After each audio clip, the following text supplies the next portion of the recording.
In a small village, tucked away in the genealogy of Israel, there was a man named Jabez. Though his story is brief, it holds a powerful message. Jabez was born into a life of sorrow. His name itself means pain. His mother named him Jabez, saying, "I gave birth to him in pain." From the moment of his birth, Jabez carried the weight of his name. His life was marked by struggle and hardship, but unlike those around him, Jabez had a heart full of faith. Though he was born into pain, he did not allow this to define his future. The Bible tells us that Jabez was more honorable than his brothers. His honor wasn't measured by wealth or status, but by his character. Even in the face of difficulty, Jabez believed in a God who could change his story. Despite the hardship of his past, Jabez carried something precious: his faith in God. He knew that the pain he was born into didn't have to define his destiny. So, one day, Jabez decided to do something bold.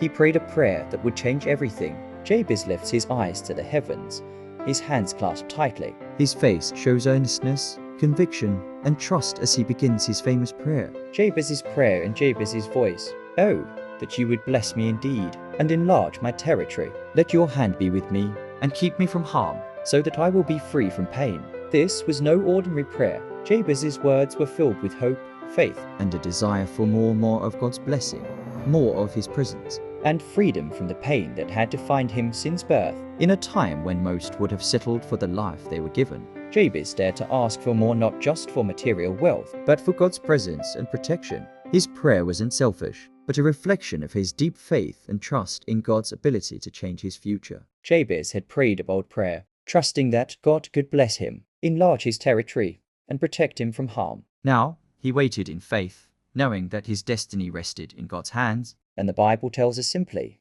God granted his request. God's answer to Jabez's prayer came swiftly and abundantly. His territory expanded beyond what he could have imagined. As his land and influence grew, the blessings he had prayed for were now becoming a reality. Jabez's life became a testimony of God's faithfulness. Not only did his land and wealth grow, but he was also known as a man of wisdom and honor. God's blessings flowed not just to him, but to all those around him. Every step of Jabez's journey was marked by God's hand. His crops grew, his lands expanded, and the peace he had prayed for reigned over his territory. But more than material blessings, Jabez walked in the protection and guidance of God. The pain that had once defined Jabez's name was now a distant memory. Where there was sorrow, there was now joy. Where there was lack, there was now abundance. Jabez knew that none of this would have been possible without God's blessing and protection.